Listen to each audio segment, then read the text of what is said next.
Action, the amendment in the nature of a substitute to the text of the resolution will be considered as read and shall be considered original text for purposes of further amendment. The amendment in the nature of a substitute has already been distributed. I now recognize Mr. Williams for 5 minutes to explain the amendment in the nature of a substitute. Madam Chairwoman, over the last 2 years, every state in our union has felt the effects of illegal immigration. Within the past month, up to 10,000 aliens have crossed the southern border per day. This is not sustainable. House Resolution 461 is 2 pages long and takes about a minute to read. The resolution sends a clear and powerful message. Congress will not tolerate local and state officials using taxpayer-funded schools and facilities to play cleanup for President Biden's broken border policies.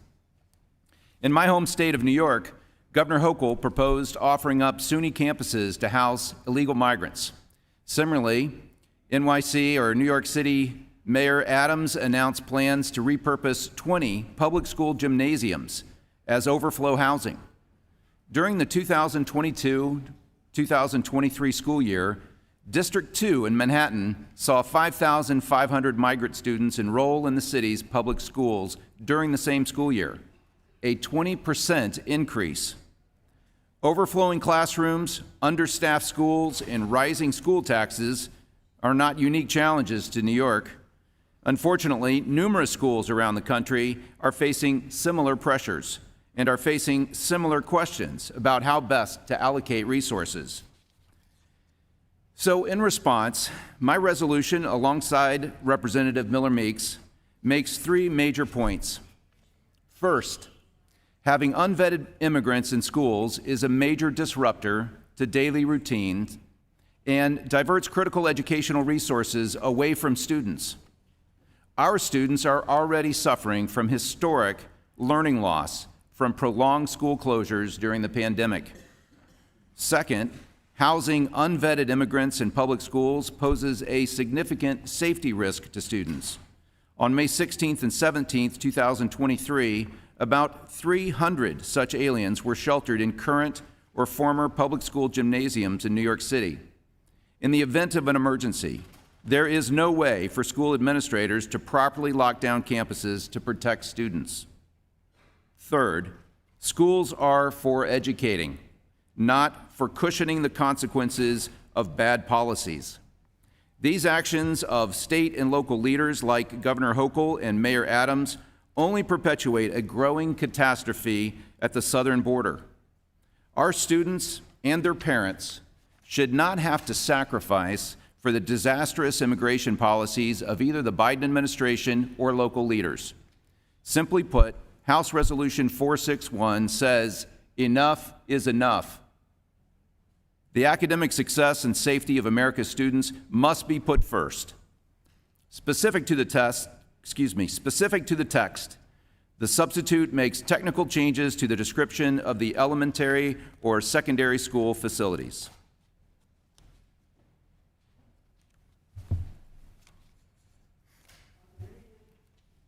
Are there any members who wish to be recognized for further discussion on the amendment in the nature of a substitute? Mr. Scott, you're recognized. Thank you, Madam Chair. I move to strike the last word. You're recognized for 5 minutes. Madam Chair, I move to strike. Madam Chair, there's a long history of schools being used to shelter people in case of emergency or disaster. In fact, guidance by the Federal Emergency Management Agency, or FEMA, the U.S. Department of Homeland Security, includes that schools are among other locations such as houses of worship and community centers that should be used as a congregate shelter in such emergencies. Schools are regularly used as shelters in states that are affected by hurricanes, including Texas, Florida, and North Carolina. For example, schools constituted 22% of the shelters after Hurricane Katrina. And since the resolution specifically calls out New York City, it's worth noting that it has a long history of using schools as shelters after hurricanes. For example, they used schools as shelters after Hurricane Sandy, even though school was still in session. Weather-related emergencies are not just the only reason localities use schools as shelters. Just 6 months ago, a city in Texas prepared vacant schools to shelter migrants. The majority claims that the use of schools as shelters will not divert educational resources away from students, but there's been no evidence presented that education funds are being used to shelter the asylum seekers. Majority has also pointed out that students have already been affected by learning loss, but there's no evidence demonstrating that sheltering asylum seekers in gymnasiums in any way compounds learning loss, and Congress has provided assistance to schools to address learning loss, including providing resources through the elementary and secondary school emergency relief fund. And there's much more that we could do if the majority would choose to focus on meaningful relief instead of something like this resolution. Majority claims that the use of schools as shelters will compromise the safety of enrolled students. And I'll point out again that according to the Kaiser Family Foundation, guns are the leading cause of death among students and teens. So any conversation about school safety that does not include gun violence is not a serious conversation. The majority claims that the use of schools as shelters will impede students from having a safe place for recreation and physical education. There are many elementary schools in which students only use the gymnasium for PE once a week, and the only other recreation they receive is a brief outdoor recess period each day. This resolution is another example of the majority creating a platform for their culture war. If any issue is truly about people being sheltered in schools and the resulting possibility of diverting funds and student safety, then the resolution should condemn the use of schools as shelters in all instances. This resolution provides the majority an opportunity to discuss immigration policy, which is not in the jurisdiction of the committee, and to try to demonstrate that they care about school safety despite their unwillingness to address the issue of guns, which is also not necessarily in our jurisdiction. This is a waste of time, and so I urge my colleagues to oppose the resolution, and I yield back. Thank you, Mr. Scott. Does any other member wish to speak to the amendment, the nature of a substitute? Congresswoman Bonamici, you're recognized for 5 minutes. Thank you, Madam Chair. I move to strike the last word. You're recognized. Thank you, Madam Chair. I want to speak in direct opposition to this offensive and needless resolution. It ignores the real problems, both in schools and with our immigration system. It's factually and morally wrong to operate on the assumption that an asylum seeker or migrant, typically people of color, are dangerous.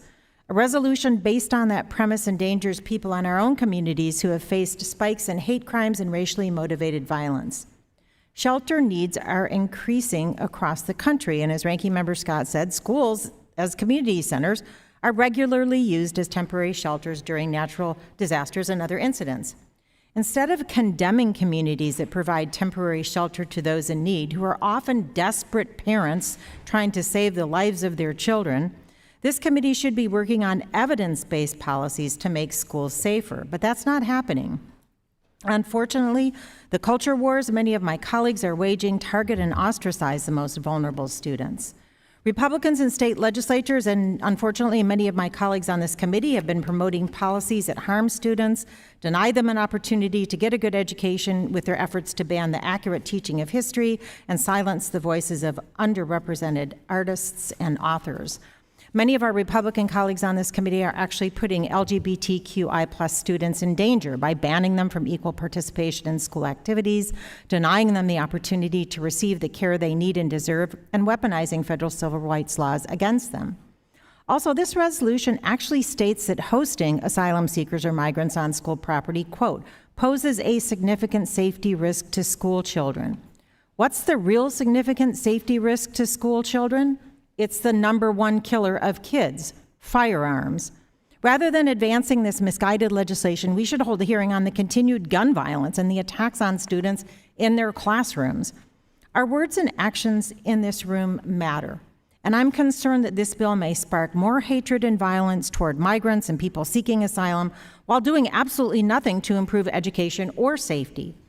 If my Republican colleagues want to make our schools safer for students, I invite them to come to the table to work on substantive and evidence-based solutions.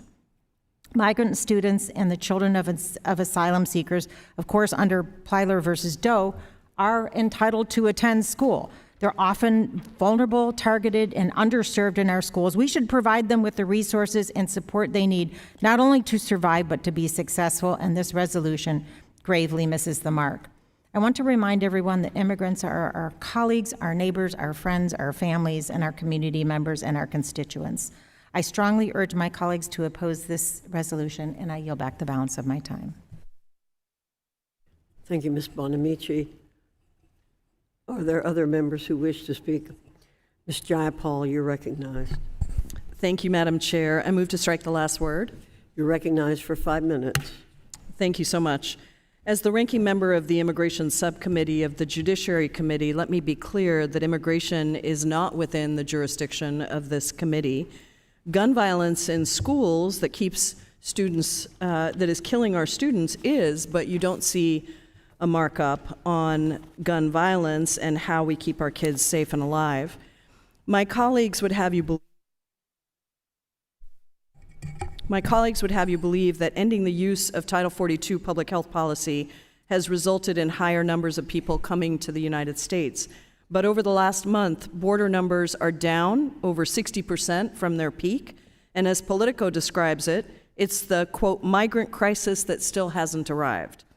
Democrats have persistently put forward legislation that would fix the immigration system, ensuring that we strengthen border security while allowing people a fair, secure, and humane way to seek safety. We've also consistently voted to provide additional funding for ports of entry. Last year, Democrats passed the fiscal year 23 omnibus, which included $60 million to hire additional CBP officers and support personnel at ports of entry, and another $70 million to strengthen non-intrusive inspection systems to disrupt the flow of drugs and contraband at ports of entry. Not one of my Republican colleagues on this committee voted for that legislation. Now, if my Republican colleagues were serious about improving public education, they would work with us to make sure schools are fully funded and kids have the support they need to succeed. We would be funding school meals, universal pre-K, and mental health for kids. But instead, the first markup we held this Congress was to go after trans kids by imposing a trans sports ban and depriving kids of an accurate and fact-based education. Instead, my Republican colleagues passed a bill, the Default on America Act, that would cut about $4 billion in funding for schools serving low-income kids, gutting program funding to its lowest level in nearly a decade. These cuts are equivalent to removing over 60,000 teachers and specialized instructional support personnel from classrooms. Nationwide, these cuts would reduce support for 7.5 million students with disabilities, slash over 200,000 Head Start slots for kids, and Pell Grants for about 80,000 students. Republican funding cuts to schools serving low-income kids would impact 110,000 kids in Iowa, 330,000 Virginians, 1.1 million Georgians, nearly 400,000 kids in Wisconsin, 380,000 Hoosiers, and over 1.5 million kids in New York. Among students with disabilities, it would cut support for 781,000 kids in California, over 340,000 Pennsylvanians, over 600,000 Texans, 78,000 Kansans, and 126,000 kids in Missouri. It would also make college more expensive for nearly 570,000 Michiganders and over 1 million students in Florida. I could keep going, but what is clear is that every Republican on this committee has voted for funding cuts that would hurt kids, including their own constituents. The resolution that we are considering today is nothing but a fear-mongering attack to distract from the fact that my colleagues don't have real solutions to improve education and to give kids the best shot at a brighter future. I urge my colleagues to reject this resolution, and I yield back. Are there other members who wish to be recognized for further discussion on the amendment? Dr. Adams, I recognize you. Thank you, Madam Chair. Move to strike the last word. You're recognized for 5 minutes. Thank you. I want to voice strong opposition of Resolution 461, condemning the use of elementary and secondary school facilities to provide shelter for aliens who are not admitted to the United States. This bill avoids addressing the real issues that face our children each and every day. But I think it's interesting that my Republican colleagues are choosing to push this anti-immigration bill in the name of protecting our students. So where are the kids you say you're protecting? The focus of today's hearing is condemning people, immigrants, from being able to seek solace in a school building. But my colleagues on the other side of the aisle can't even refer to them as people. Instead, they call them aliens. And I know that's written in the law, but I still have some concerns about that. They are people, not aliens. But what a shame. We ought to be ashamed for addressing this issue today that's really not about really protecting kids. The instances that are being referred to in the bill are mostly instances where these immigrants were using an abandoned school building for shelter. So to my Republican colleagues, what other options are you proposing, and what other measures should we be using to house immigrants? People, by the way.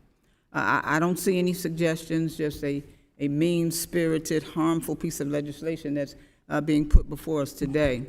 Individuals can't even use an abandoned building as a housing unit in this country without my colleagues on the other side of the aisle having a problem with that. A space that's not even in use, not even in use. As a former educator, let me just say how distasteful this is to me personally. I believe that it is so critical to provide children and families with the needs that are before them. This legislation is shameful, it's appalling, and of course I look forward to having a conversation with my colleagues that takes up these specific points, but I refuse to give credence to a conversation that will continue to disrespect people just because they are not from this country. Madam Chair, I yield back. Thank you. Other members wish to be recognized. Mr. Bowman, you're recognized. Thank you, Madam Chair. I move to strike the last word. You're recognized for 5 minutes. You know, prior to coming to Congress, I had the privilege of working in education for 20 years as an elementary school teacher, high school dean, and middle school principal for 10 and a half years. And I can't tell you how much I loved my immigrant students in my schools. I loved my children from Guatemala, El Salvador, Honduras, Venezuela, and wherever they came from. They came through tremendous strife and struggle seeking refuge in our country, and my school and school district was able to provide that with education. Now, if my colleagues, my Republican colleagues, are serious about protecting America's children and all children, why aren't we having honest conversations and pushing for affordable housing in our communities around the country? If we are serious about protecting our children, why aren't we pushing for common sense gun reform legislation? Why aren't we doing everything to make sure our children and all children are provided access to health care? This is another hateful, fear-mongering resolution that marginalizes and disenfranchises migrants who are coming here, escaping danger and death to seek asylum. Immigrants are the engine that drive our economy. Everyone in this committee who is not African American comes from an immigrant family at some point in their lineage. African Americans, as we know, were brought here as slaves, so that's another conversation for another day. America has always been a place that welcomes people from other nations, and we have always been supportive of them. Our economy is struggling because we have not done anything about comprehensive immigration reform. We need to make sure immigrants who come to our nation are met with open arms, and we need to invest in their care because they are contributing members to our economy. We need to do something about work visas so we can expedite the process for them to actually begin to work legally in our country so that they can contribute to the economy of our nation. We have work shortages in the farm industry that many of the immigrants coming in would fill those shortages and again, contribute to our economy. I also want to say The migrants who are coming here are human beings. They are representative of our collective humanity. The term alien, yes, is written into law, and that needs to be reconsidered. They are not from another planet, they are from another country. And they occupy the human race just like we all do. So again, if we are serious about making sure that our children, America's children, are safe and secure and taken care of, then we need to provide access to housing, health care, jobs for our migrant friends and family. Because when we do not, and we leave them in vulnerable positions, that's when you see an increase in public safety issues, not just from them, but from everyone. And America and Americans who are citizens have their own public safety issues to deal with. Because every other week there's a mass shooting. And every other day in my district, guns are trafficked into the most vulnerable areas for young kids as young as 12 to use them and kill each other. Why? Because we have never addressed the issue of public safety through the lens of public health and through the lens of programs that focus on historical marginalization that started in the U.S. Congress through policies like redlining. So can we please, at some point, have honest conversations about our collective humanity, really treating everyone with dignity and respect? Because if we have those conversations and we pass legislation in doing so, you'll see America go to the next level for all people, not just one small group of people that want to maintain power in our country. I urge my colleagues on both sides of the aisle to reject this harmful, hateful, unnecessary resolution. And I yield back. Ms. Leisure Fernandez, you're recognized. I move to strike the last word. Recognized for 5 minutes. Thank you, Madam Chairman. I want to associate myself with all of the comments that we have heard with regards to this resolution. It is simply amazing and stunning how Republicans are once again submitting for our consideration text that is so mean-spirited, that is so hateful, that is intended solely to produce outrage and fear. It is not intended at all to solve any problems. And it is producing that outrage and fear on the backs of these children. And we do this over and over again in this committee and with this Republican-led House. Imagine being that transgendered child who is under attack for just being who she is, who's having an entire House committee and Congress attack her existence. Imagine being that child whose stories are captured in a book, that she can then see herself in the book, her history in the book, her parents and grandparents and ancestors' history in a book, and she is now being attacked. That book is being pulled out of the classroom and the libraries. Imagine being that child of immigrants who are hard at work, picking the food that we eat, working in the dangerous jobs at the slaughterhouses that we depend on for our meals, caring for our elderly and our ill. And that child and that family in an emergency when they may need shelter, would be denied such.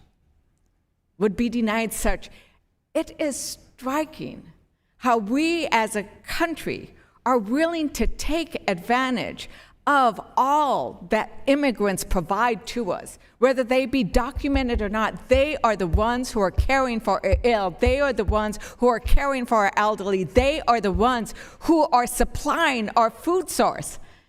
And yet we would deny them shelter. It's astounding that Republicans once again have no shame. In Spanish, one of the worst insults you can give to somebody is to say, sin vergüenzas. They have no shame. They have no remorse about who they will harm in their efforts to gain power, enrage Americans against the most vulnerable. And it is with this sense that we should be a country that puts love at the center of our policies, that puts compassion and kindness at the center of the work we do, that I urge all of my colleagues to vote against this resolution. And with that, I yield back. Thank you. Mr. Takano, you're recognized. Thank you, Madam Chair.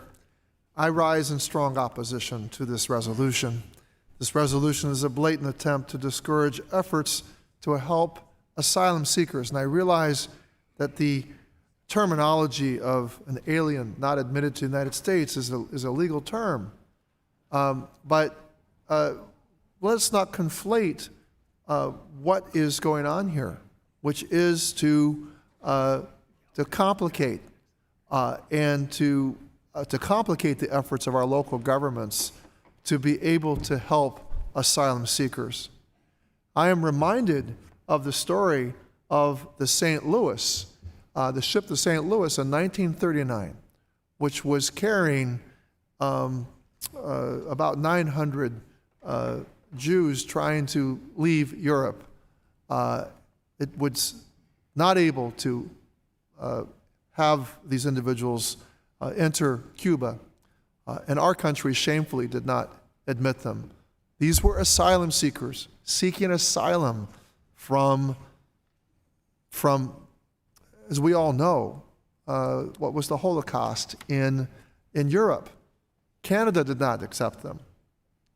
We cannot turn our conversation, our conscience away from asylum seekers coming to our country. And individuals seeking asylum are some of the most vulnerable. They are often fleeing violence from their home countries today. And they arrive in dire straits. Yet here we are in the Education and Workforce Committee marking up a resolution to condemn the use of elementary and secondary school facilities to provide shelter to asylum seekers. Let me repeat again, asylum seekers. Both FEMA and DHS have relied on these congregate settings as places to temporarily shelter individuals, and there is a long-standing precedent to do so. There have been instances all over the country, ranging from Florida to North Carolina, to use schools as community hubs and to provide refuge when necessary. Even the state of Texas prepared vacant schools to shelter immigrants only 6 months ago. Schools, community centers, and places of faith are commonly used as intermediaries to shelter individuals. This has been common practice for years, and an individual's immigration status should not be a prerequisite to be sheltered. This is what the Republican Party wants to focus on.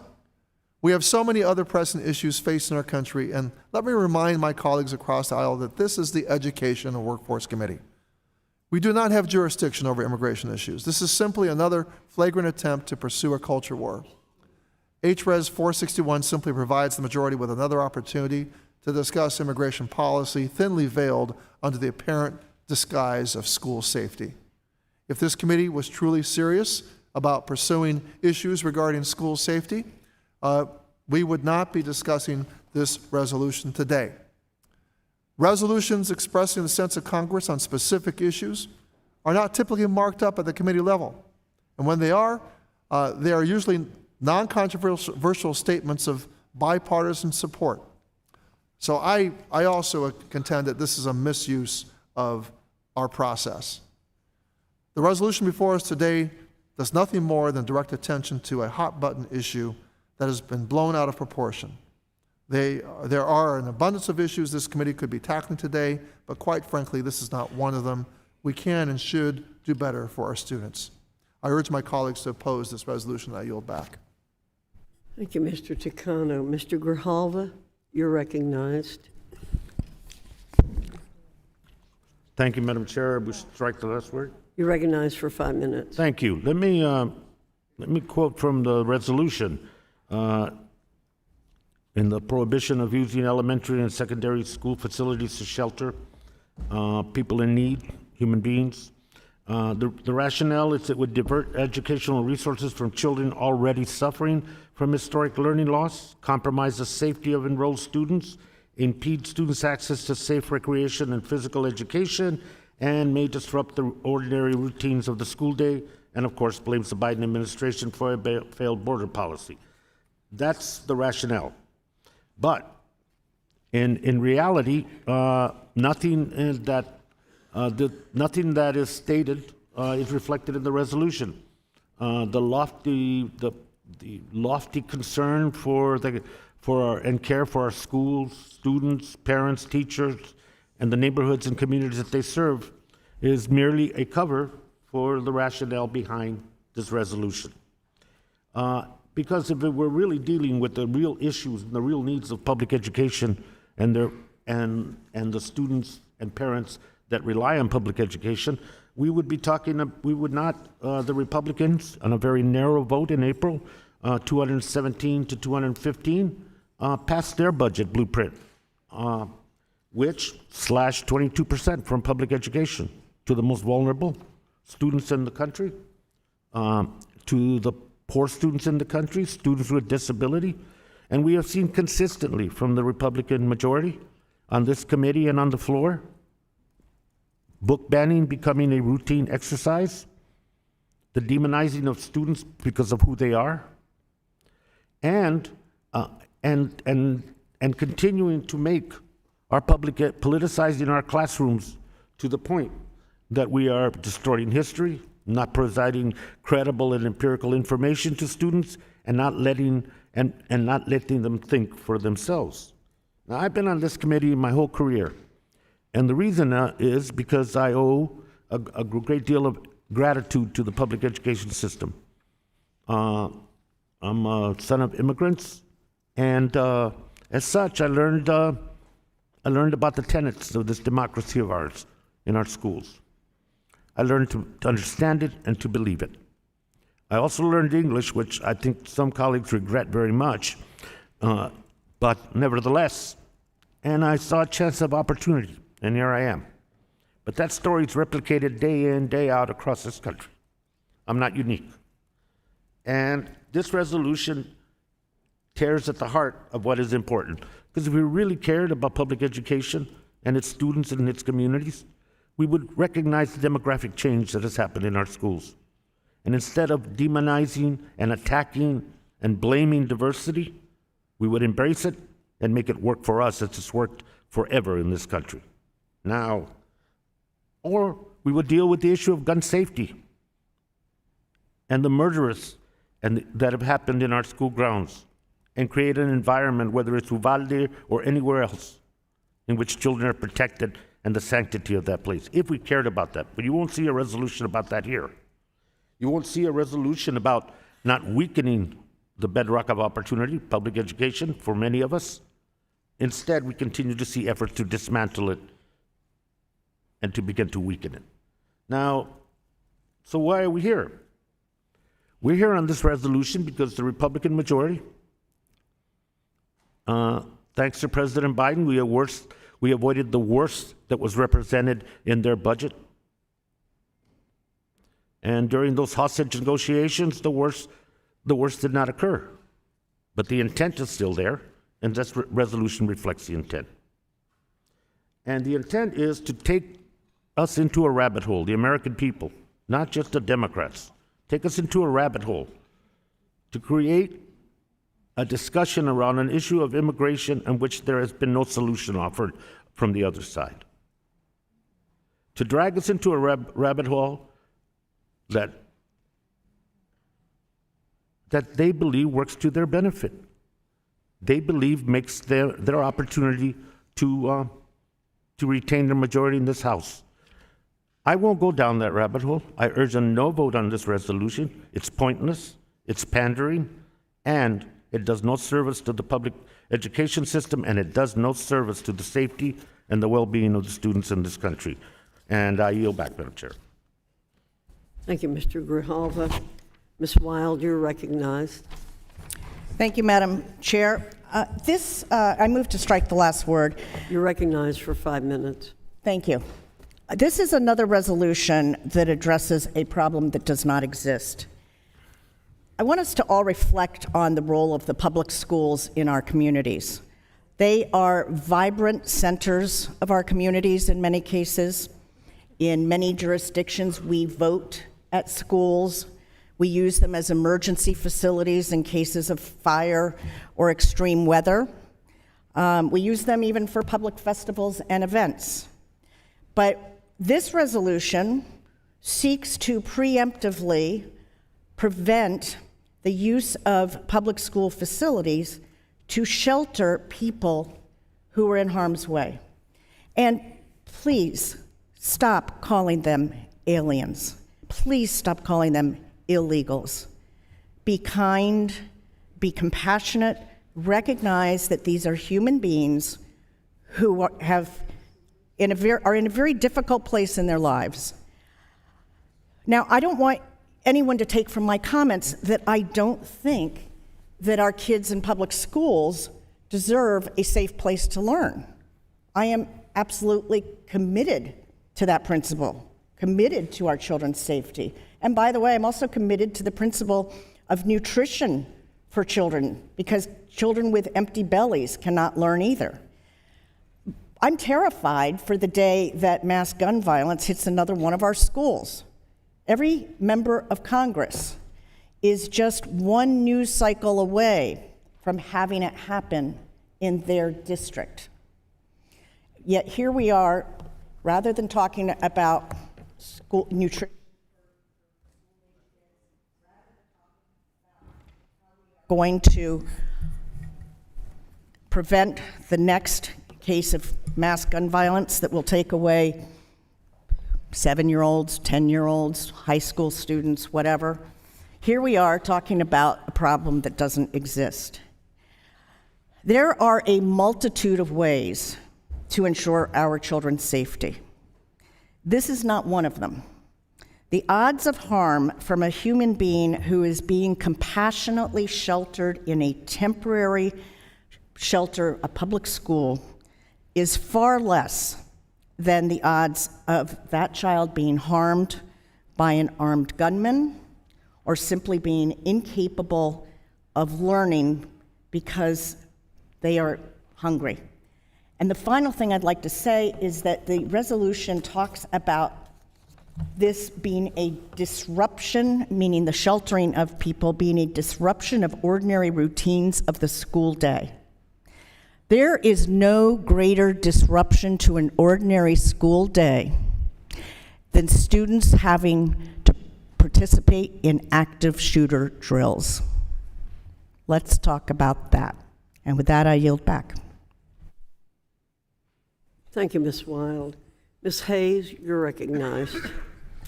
I move to strike the last word. You're recognized for 5 minutes. I want to speak in opposition to this resolution. I wasn't originally going to speak today, but I want to make sure that the people in this committee room and those who are listening to this hearing understand that the characterization of migrants and asylum seekers is not the consensus opinion of everyone on this committee. The idea that somehow migrants or asylum seekers are more dangerous and harmful to our students and communities. I also would like to make mention of the use of the word aliens over and over and over again. It doesn't matter that that's an accepted term in law. What it says to me is that we have to work to change that language. That is what we should be doing. We have a long history, as you've heard many members speak, about housing people in public spaces, including schools. I live in Connecticut, and during Superstorm Sandy, when hundreds of thousands of people were without power, schools were used to house them. It was in October, in the middle of the school year, and that was a space that everyone knew to go to charge their equipment, to get water and supplies. That's what we did. This legislation is not talking about discontinuing the use of schools as a whole, in totality, to shelter people. It's only talking about migrants and asylum seekers. This is targeted, hateful, harmful legislation. I also want to make sure that everyone understands that asylum seekers are following U.S. law as it's written. This is our process. You present yourself at the border, you make your case, and then you wait to be heard by a judge. This is our process. The process is broken, and we need to address that. But the characterization of people pouring over the border illegally is just wrong. This is our process. So we need to look at the process and change that. I also want to say the resolution talks about compromising safety. Yeah, safety in our schools is compromised. So let's talk about gun legislation. The resolution talks about learning loss. I'm so happy to hear my Republican colleagues finally talk about the learning loss of our students while they are actively trying to claw back COVID funds that would address that. I want to address those learning losses because they do exist. Help me do that, please.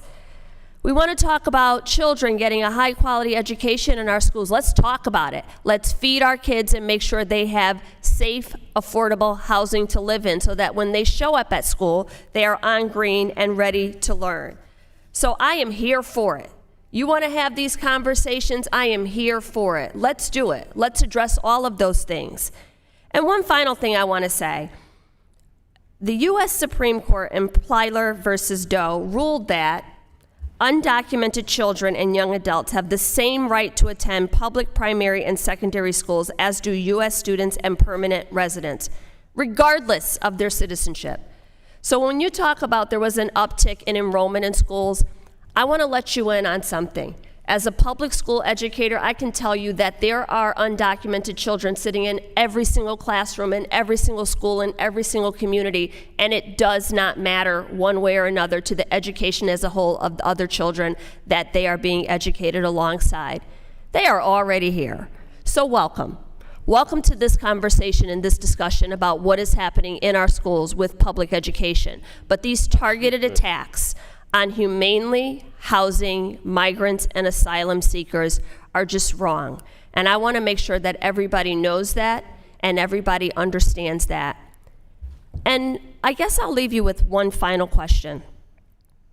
In your world, in the reality that you exist in your compassionate and humane Christian values, where would you put these people? Please help me understand where they would go. I welcome your feedback or any of your comments on that question. And with that, I yield back. There being no further discussion on the amendment in the nature of a substitute, the committee will move to consideration of amendments.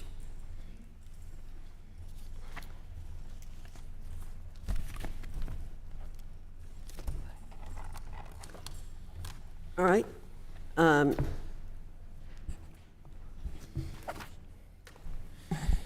Chairman Fox, I have an amendment in the nature of a substitute.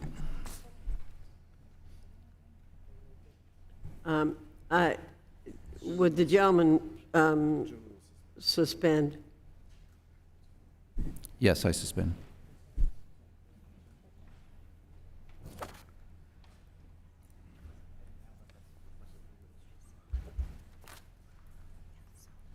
One more.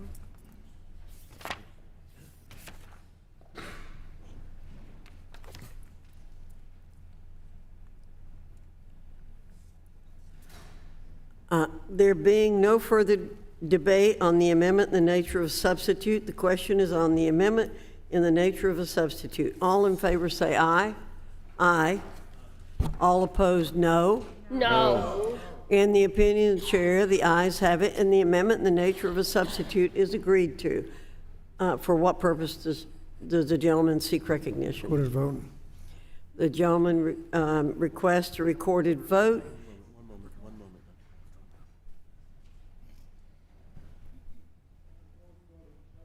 Requested this time? The gentleman has withdrawn his request. The amendment is adopted. The committee will now proceed to the consideration of the preamble of the resolution Res. 461. I now recognize Mr. Williams to offer an amendment in the nature of a substitute. Madam Chairwoman, I have an amendment in the nature of a substitute. The clerk will report.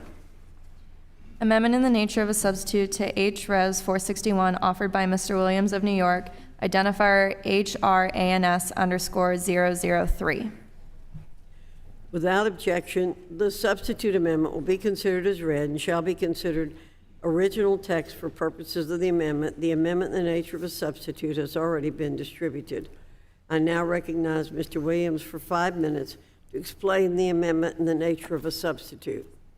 Thank you, Madam Chairman.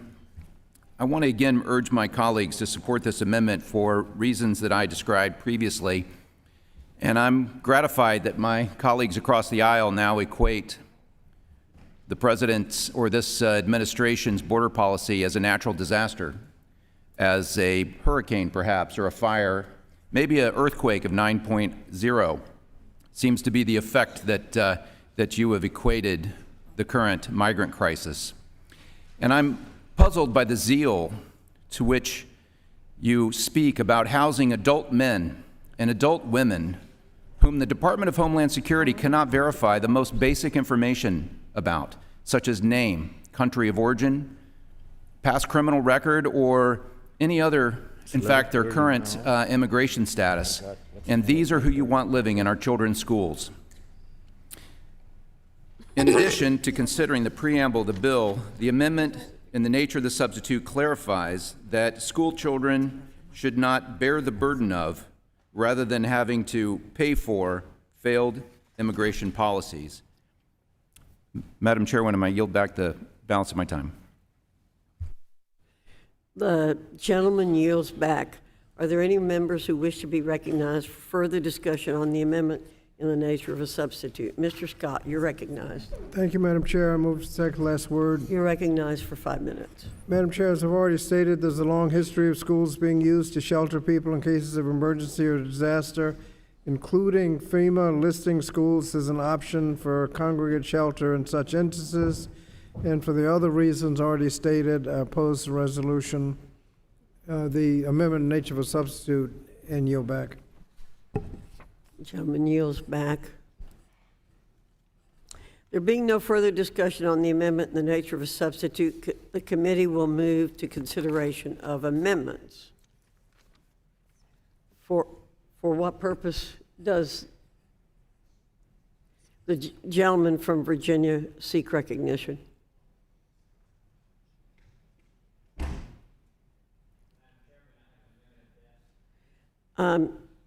The clerk will report the amendment. Without objection, the amendment will be considered as read. Amendment to the amendment in the nature of a substitute to H.Res. 461 offered by Mr. Good of Virginia, identifier Good_040. You want to do a point of order? Okay. The gentleman is recognized for 5 minutes in support of the amendment. Thank you, Madam Chairman. My amendment combats harmful sanctuary city policies by including language in this resolution stating that schools who are housing aliens shall not be eligible to receive federal funds. If your city is going to illegally harbor aliens, you should not get taxpayer dollars to bail you out for the costs and the problems that inevitably ensue. With our nation's fiscal situation, record deficits, record national debt, not to mention the strain on our healthcare systems, education systems, social services, and national security from Biden's border invasion, what do American families get from their subsidization of schools that harbor illegal aliens? The announcement from New York City that immigrants or illegal aliens would be housed in public school gyms is the latest demonstration of the failed Biden border policies and the crisis that he has willfully created. Article 4, Section 4 of the Constitution says that our federal government shall protect each state against invasion. However, President Biden has completely abdicated his responsibility, and American school children and their teachers are suffering for it. I think Lillian, the mother of a kindergartner, second grader at New York's Beacon School of Excellence, summed it up effectively when she stated, quote, "Why would I bring my children to a school where there are grown adult men in their gym? You won't let a stranger come into the school with no ID, but you'll let them live in your school gym," end quote. New York City likes to brag about being a sanctuary city. Meanwhile, they're begging the federal government for emergency aid to clean up the mess their own policies have created. We need to stop subsidizing Biden's border invasion. And I urge everyone in the committee to stand against these disastrous policies that harm our school children and support my amendment and the resolution. And I yield back, Madam Chairman. The gentleman yields back. Mr. Scott, you're recognized for 5 minutes. Thank you, Madam Chair. Move the correct last word, and I oppose the amendment. This amendment suggests that we should penalize schools and students for temporary actions taken by a locality in an emergency. I can't think of anything that would be less helpful to the needs of students, schools, and families. It's worth noting that the United States Supreme Court in Filer v. Doe in 1982 held that children who are not legally admitted to the country still have the right to a free public education under the Equal Protection Clause of the 14th Amendment, and that case is still the law of the land. Denying federal funding to these schools would create more learning loss, more disruption, and jeopardize multiple school needs, including safety, which the underlying resolution claims to be concerned about. So I urge my colleagues to oppose the amendment and the underlying amendment nature of a substitute, and I yield back. The gentleman yields back. Does any member seek recognition?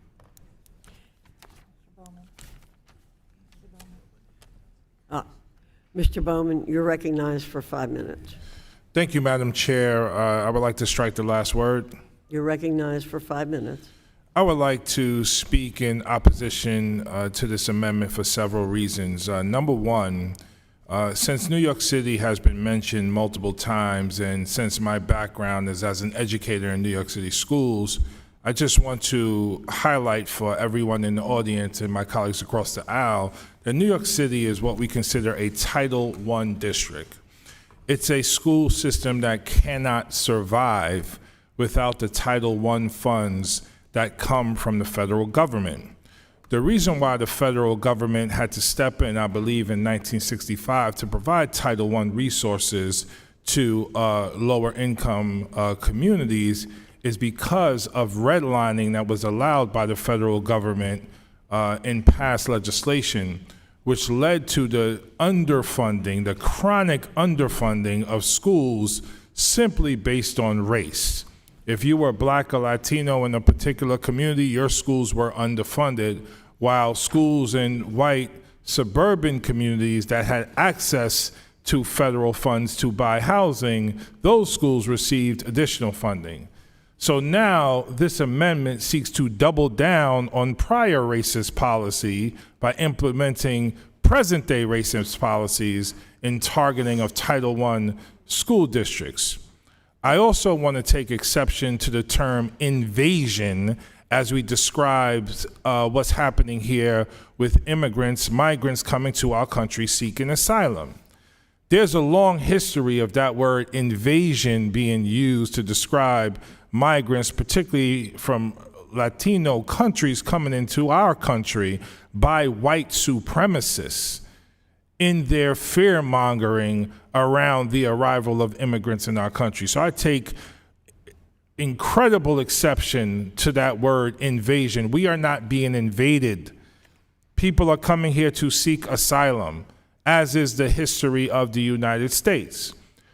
Much of this anti-immigrant rhetoric and policy is aligned to something called the Great Replacement Theory, which was condemned by this Congress in last Congress, and I am proud to be the author of that resolution.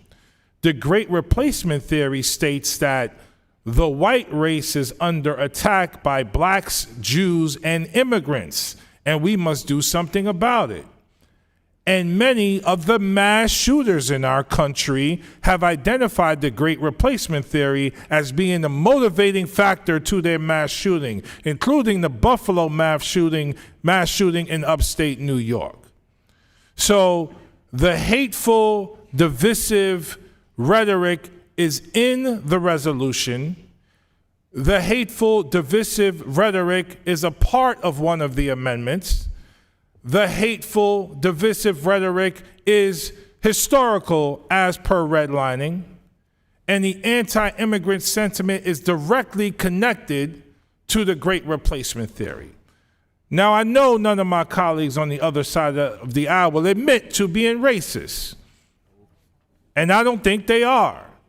But when you look at the rhetoric and you hear the talking points and look at the legislation that's put forward, what are we to say? The gentleman will suspend. I want to remind the gentleman that you cannot engage in characterizing the other members' positions or calling their position, engaging in personality characterizations. Thank you, Madam Chair. It's just very frustrating because it seems like the legislation itself engages in personalities when it refers to a group of people that is derogatory. So if the legislation is doing it, and we're using words on the other side of the aisle like invasion, as if it's an army coming to our country, is that not personalities? Thank you, and I yield back. The gentleman yields back.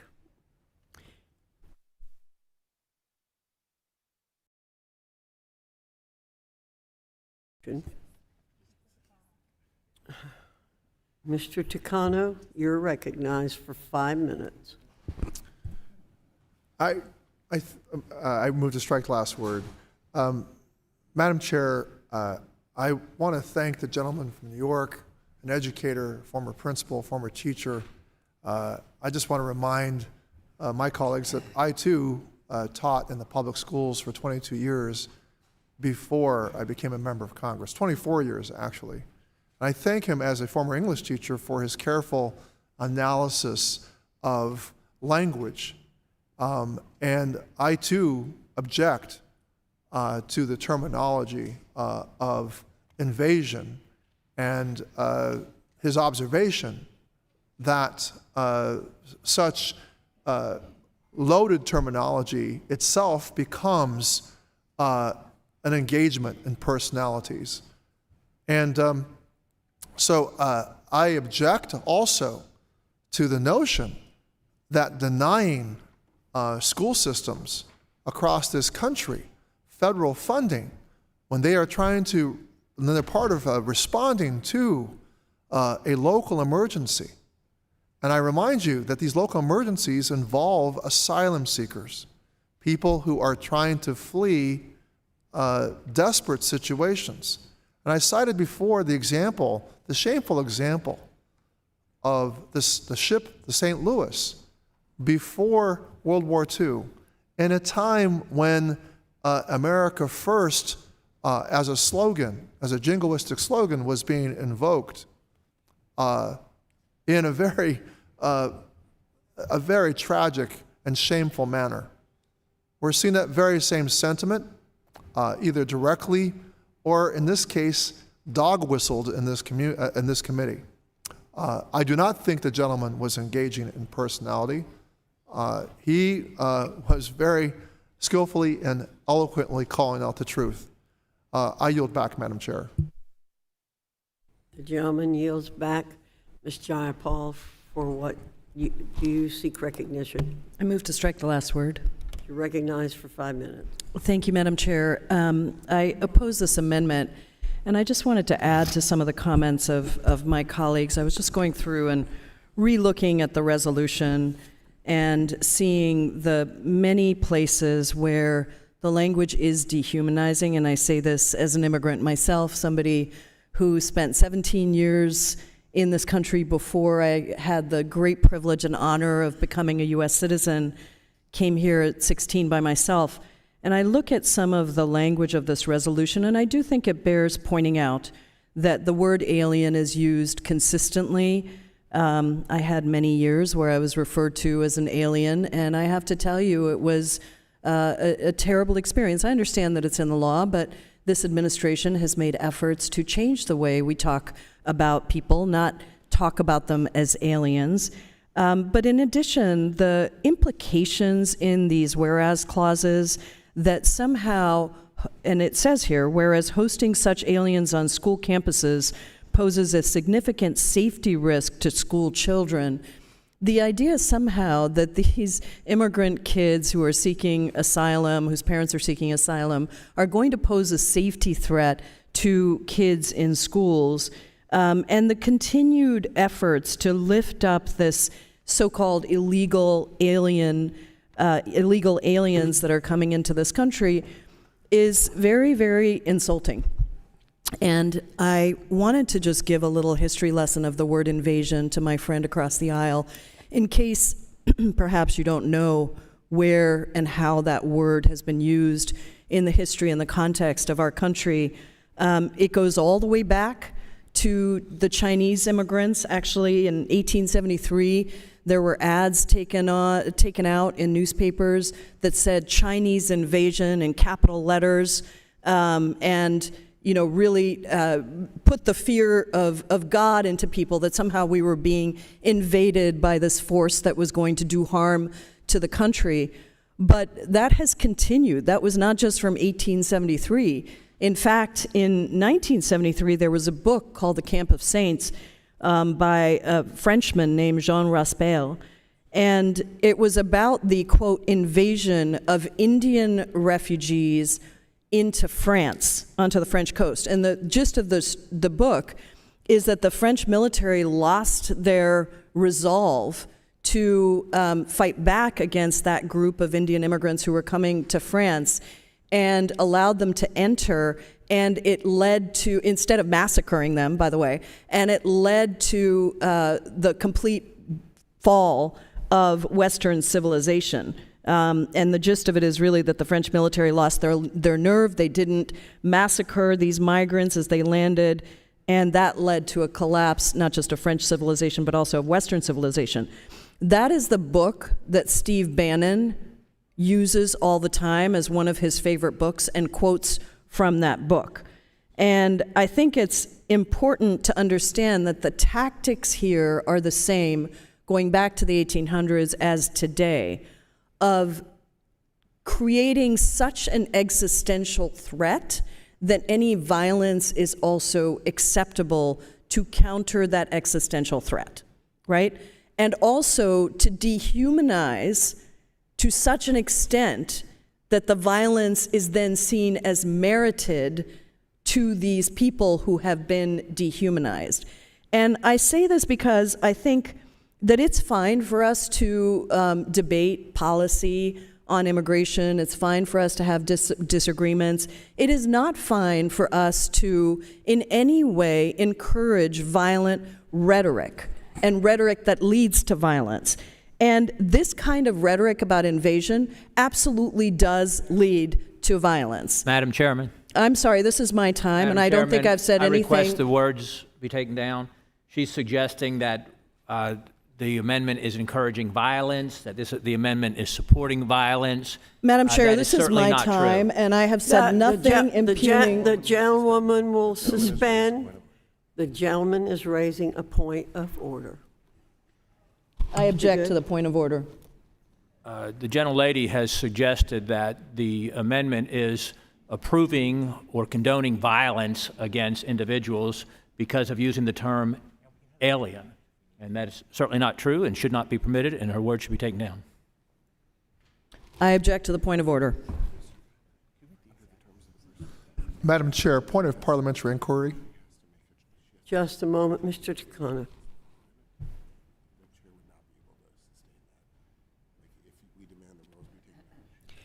I'm going to ask the clerk to please read the words that Ms. Jayapal spoke.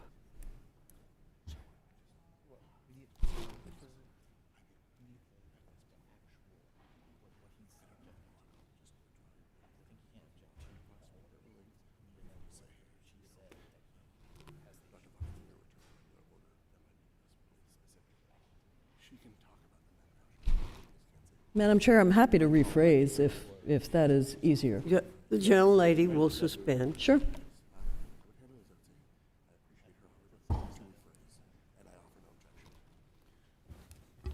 I appreciate the gentlelady's offer to rephrase, and I have no further objection. Thank you. I thank the gentleman, and can I resume my? You have 40 seconds remaining. You're recognized. Okay. Thank you, Madam Chair.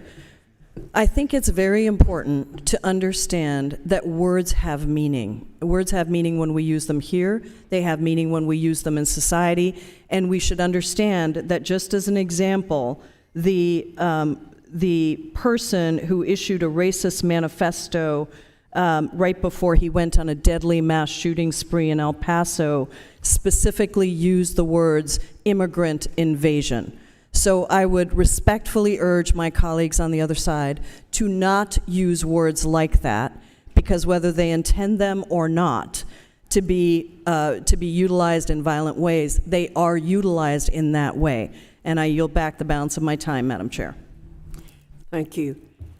I'm going to urge every member on this committee to be mindful of your words. I have talked about the importance of language my entire time in Congress.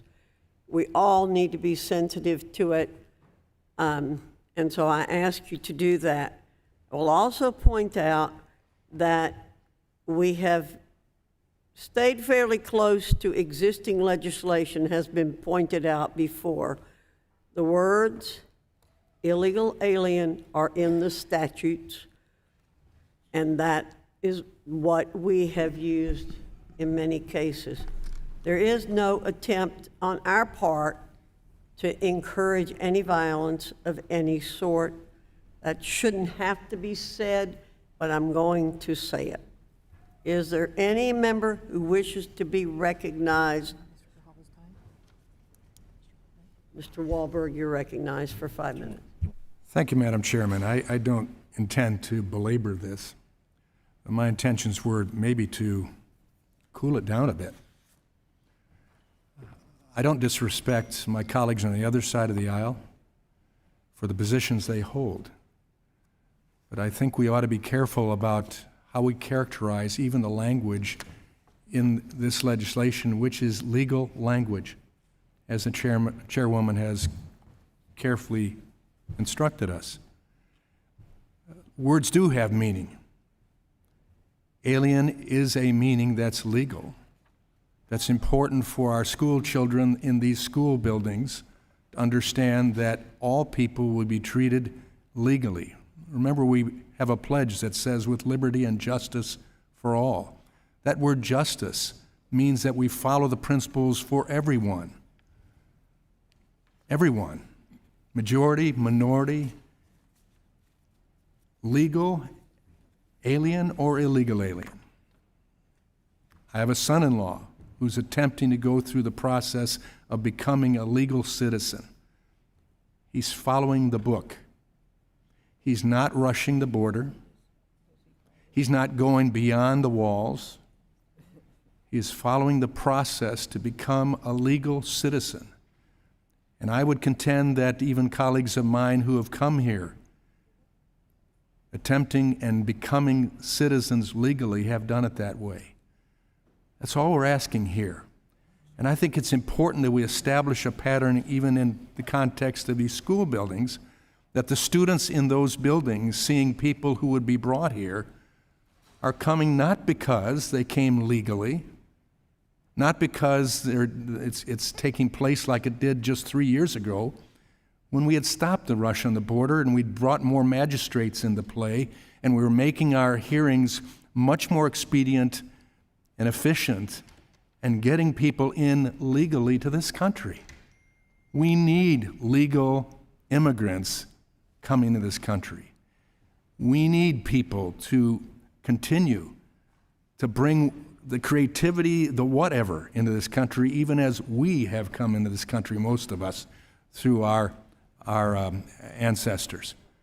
That's what we're attempting to say. So I would hope we'd look at the words legally. And with that, Madam Chairman, I yield back. Thank you, Mr. Wahlberg. Dr. Adams, I understand you'd like to be recognized. Yes, ma'am. Thank you, Madam Chair. Move to strike the last word. You're recognized for 5 minutes. Thank you, Madam Chair. This amendment is already egregious, and it makes schools ineligible to receive federal financial assistance if they use it to shelter, house, or otherwise serve as a sanctuary. As my colleagues have stated, this legislation is harming the people who have helped build this country, immigrants, migrants. But I don't understand how viewing them with the A word, aliens, is helping the students. They're people, and I think we need to really think about that. People who continue to contribute to our country's economy. And so I still continue to say that we need to focus on the real issues for our schools and this country and not harming those who have contributed so much to it. My colleagues have said that they want to talk about protecting students in schools, but nowhere in this amendment do they refer to anything that will actually help students. This is a mean-spirited bill. I continue to say that. We shouldn't even be considering it, but taking away federal funds from schools for simply helping people, just helping people, results in their funding being taken away. In what world is taking away critical funding for our schools, assisting our schools or our children? These are people who need our help. They need our assistance for survival. And I think we need to do the right thing. I urge my colleagues to oppose the amendment. And with that, Madam Chair, I yield back. Will the gentlelady yield? Yes, I will. Thank you, and I thank the gentlelady for yielding, and I thank the gentleman from Michigan for kind of toning down the heat a little bit. But I just wanted to make the point that language that may be technically legal or may be found in the U.S. Code can still be insulting to a lot of people. And I think we ought to take that into consideration. I yield back. Would the gentlewoman yield? Yes, I'll yield. Thank you. I also just wanted to say to my colleague, I understand that language is in the laws. I was actually responding to the word that was used by a colleague across the aisle of invasion, immigrant invasion. And I just want to be clear that that is the language. It is not in law. It is a characterization of immigrants that has a long history of being used in very, very destructive and violent ways. I wasn't necessarily saying that that is what my colleague was trying to do, but I would like to ask the gentleman, because I think you made a reasonable statement. That's not something I'm going to raise objections about. We can discuss policy, but could you all commit to not using words like invasion? Because I don't think that they are helpful to the discussion. I do think it ramps up the dialogue in a way that's not useful, and I do think it has a very clear history of being used in violent ways, including most recently by the El Paso shooter. Would the gentlelady yield? It's actually the gentlewoman's time. If she, Alma, would Representative Adams yield to the gentleman? Yes, I'll yield to the gentleman. I thank the gentlelady. I would certainly entertain other words, but I also know specific words have real meaning. And my concern, my son-in-law is not rushing the border, let's call it that. He's not trying to enter without following the law. He's waiting in his home country for the United States to say, now you can come, as part of the process of becoming a legal citizen. And so I understand why that term invasion, when you have an unguarded border with people rushing the border at expense, could be that term. If we could come up with a better term, I'm certainly willing to look at that.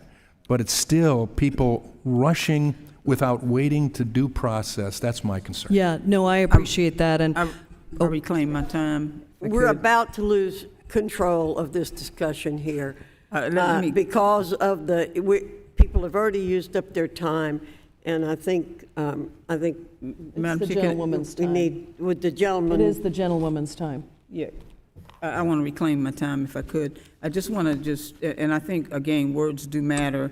And I've heard, Madam Chair, many times you objecting to or not really liking the word training. It's in the law. And so, we need to be sensitive about all things that, even if they're in the law, if they are offensive, and of course that word is offensive. But I just want to point out training. I've heard many, many times, Madam Chair, you say that that's not a word that yet you would use in terms of education. So does somebody need this time? The gentlewoman yields back. I yield back.